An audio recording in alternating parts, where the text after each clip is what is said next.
बिस्मिल्लाहिर्रहमानिर्रहीम। अस्सलाम वालेकुम। उम्मीद है कि आप सब खैरियत से होंगे।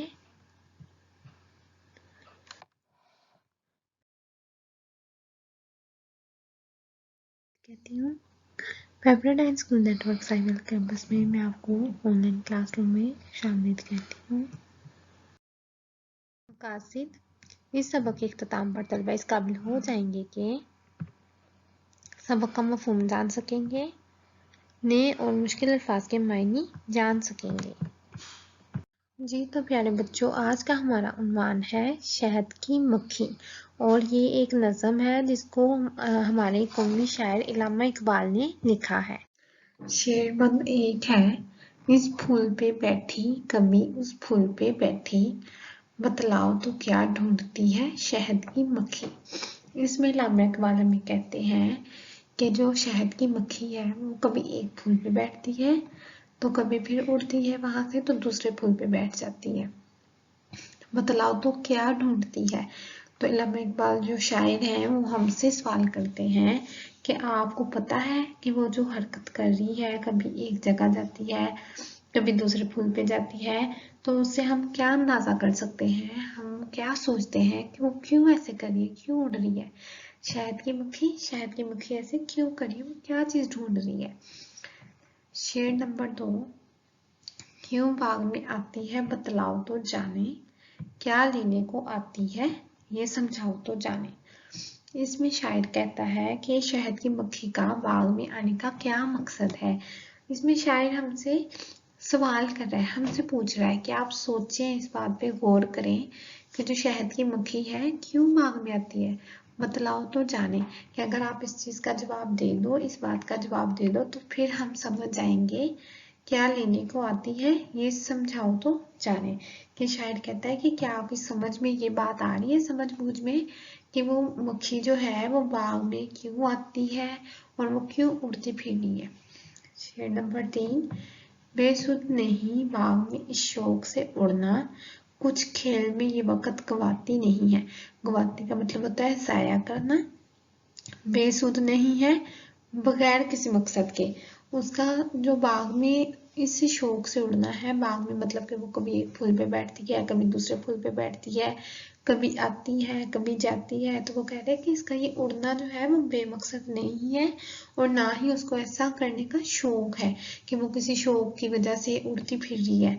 कुछ खेल में ये वक्त गवाती नहीं अपना, और वो वक्त भी जाया नहीं करती।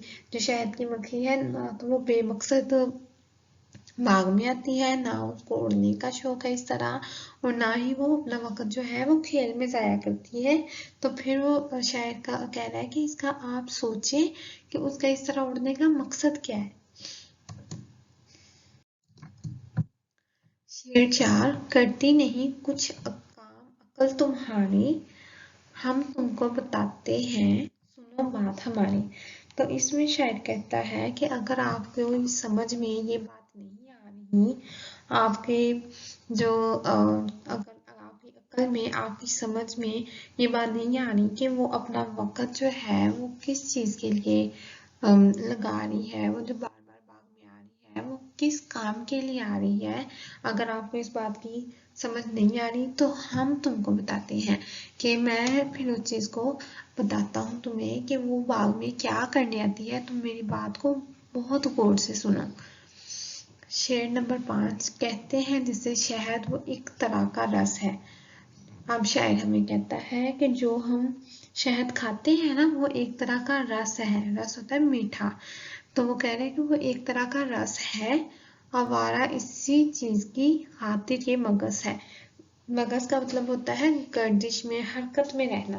तो शायर इसमें कहता है कि जो शहद की मक्खी है वो जो इधर उधर उसका घूमना है वो उस शहद की खातिर है और वो रस की खातिर है जो वो इकट्ठा करती है फूलों से, कभी एक फूल से उठाती है रस को फिर दूसरे फूल से उठाती है। तो वो जो रस है उस रस को उठाने के लिए वो आवारा इस चीज की खातिर, मतलब कि वो इधर उधर जो उड़ती फिरी है वो उस चीज की खातिर है जो रस है, और उस रस को कहते हैं शहद। शेर नंबर 6, रखा है खुदा ने उसे फूलों में छुपा के, मक्खी इसे ले जाती है छत्ते में उड़ा के।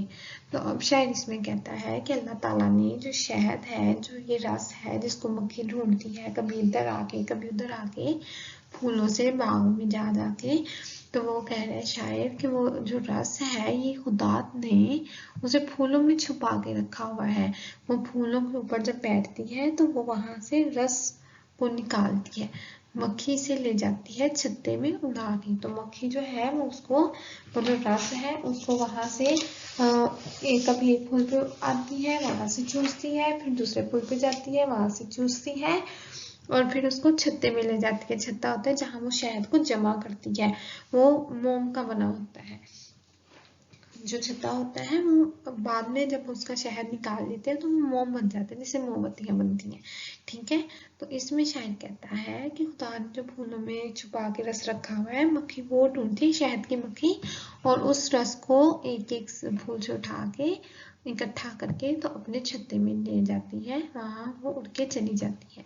शेर नंबर 7, मक्खी ये नहीं है कोई नेमत है खुदा की, मिलता ना हमें शहद ये मक्खी जो ना होती।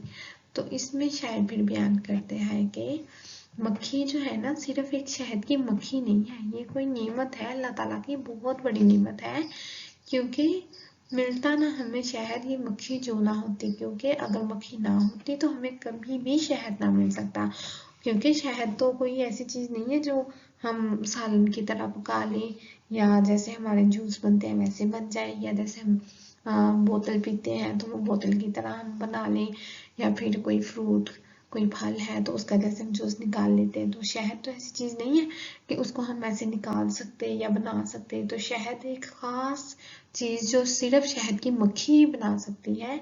और ये जो शहद है ये बहुत ज्यादा चीजों में इस्तेमाल होता है, खाने में इस्तेमाल होता है, ये दवाई के तौर पे इस्तेमाल होता है। तो इसलिए फिर ये अल्लाह ताला की नेमत है जो अल्लाह ताला ने शहद की मक्खी बनाई है, और उसकी वजह से हमें शहद मिलता है।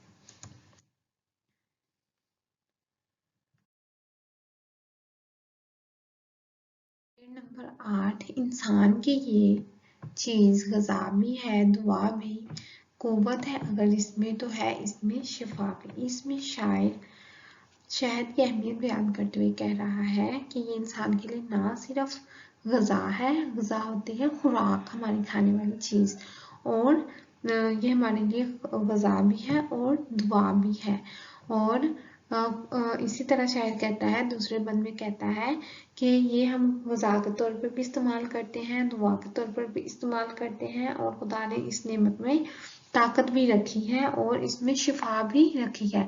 इसका मतलब ये है कि हम जो शहद है इसको हम खाते हैं, ये हमें मज़े का लगता है और हम इसको खाते हैं, और जब हम खाते हैं तो उससे हमें बीमारियों से शिफा भी मिलती है। हमें अगर कोई बीमारी किसी भी इंसान को लगी है तो अल्लाह ताला फरमाते हैं कि शहद में हर एक बीमारी का इलाज है। दुनिया में जितनी भी बीमारियां आई हैं शहद में उन सब बीमारियों का इलाज है, सिर्फ और सिर्फ मौत के अलावा। कि जब हम इंसान ने मरना होता है तो फिर वो ठीक नहीं होता, वैसे अगर उसको कोई भी बीमारी है तो वो शहद खाएगा तो वो ठीक हो जाएगा। शेर नंबर 9, रखते हो अगर होश तो इस बात को समझो, तुम शहद की मक्खी की तरह इल्म को ढूंढो। इसमें शायर जो है वो शहद की मक्खी की मिसाल देते हुए तलबा से कह रहा है कि अगर तुम लोगों को समझ बूझ हो, अगर तुम लोगों को अक्ल हो, तो शहद की मक्खी की तरह अपने वक़्त को ज़ाया किए बगैर इल्म की तलाश करो और हर वक़्त इल्म हासिल करने में मसरूफ़ रहो। जिस तरह शहद की मक्खी कभी एक फूल पे जाती है, कभी दूसरे फूल पे जाती है, पहले तो वो उड़ के अपने छत्ते से इतनी दूर बाग में जाती है, फिर वहां से बाग से वो कभी किसी फूल पे कभी दूसरे फूल पे, फिर इस तरह फूल ढूंढ के तो उनसे अपना शहद और अपना रस जो हासिल करती है। इसी तरह शायर कहता है कि आपको भी चाहिए, हमें चाहिए कि हम भी अपना इल्म हासिल करने की इतनी ही कोशिश करें जिस तरह के शहद की जो मक्खी है वो करती है। शेर 10 है, फूलों की तरह अपनी किताबों को समझना जिसका हो अगर तुमको भी इल्म के रस का। इसमें अल्लामा इकबाल जो है वो आखिर में कहते हैं कि अपनी जो किताबें हैं ना, अल्लाह ताला ने हमें पहले सबसे तो कुरान पाक जो हमें अल्लाह ताला ने दिया है उसके ऊपर हमें अपना मुताला करना चाहिए, कुरान पाक को पढ़ना चाहिए और उसमें से अपनी हदायत के लिए, रहनुमाई के लिए उसमें से हमें उन पर लेना चाहिए रहनुमाई वहाँ से कुरान पाक से, और फिर उस पर अमल भी करना चाहिए। और दूसरा इसमें जो है फूलों की तरह अपनी किताबों को समझना में शायद तलबा को बात समझा रहा है कि जिस तरह शहद की मक्खी फूलों को रस को पीकर शहद बनाती है ना, इसी तरह अपने जो है इल्म की प्यास को बुझाना चाहिए। हमें चाहिए जिसका अगर तुमको भी इल्म के रस का, कि हमारे जो अंदर इल्म की प्यास है हर इंसान के अंदर होती है, तो इंसान को चाहिए कि अपने इल्म का जो प्यास है, जिसका होता है किसी चीज़ का शौक, तो अगर आपको इल्म जो शौक है ना हमें इल्म का, उसको हमें अपनी किताबों के ज़रिए बुझाना चाहिए। और उसमें अल्लामा इकबाल ने हमें मिसाल शहद की मक्खी की दी है कि वो फूलों से रस चूसती है, इसी तरह हमें अपनी किताबों से जो हमें ज़िंदगी गुजारने के तरीके बताए हैं, जो हमें इल्म की बातें बताई हैं, उसको हमें सीखना चाहिए और इल्म को हमें दूसरों तक भी फैलाना चाहिए।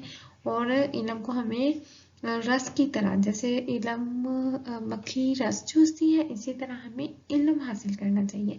इसमें शायद हमें इल्म की अहमियत के बारे में बताता है कि जो इल्म हासिल करना कितना ज़रूरी है इंसानों के लिए, कि उन्होंने मिसाल तो हमें शहद की मक्खी की दी है, वैसे उन्होंने हमें ये बताया है कि हर इंसान के लिए इल्म हासिल करना इतना ज़रूरी है कि आपको हर वक्त इल्म की तलाश में रहना चाहिए। जी तो ग्रेड 4, मुझे उम्मीद है कि आपको इस नज़म की तशरीह की समझ आ गई होगी और इसके मुश्किल अल्फाज आपको समझ में आ गए होंगे। अगर आपको कोई मुश्किल लगे तो आप मुझे बताइएगा, मैं इसको दोबारा समझा दूंगी। और अपना ख्याल रखिएगा। अल्लाह हाफिज़।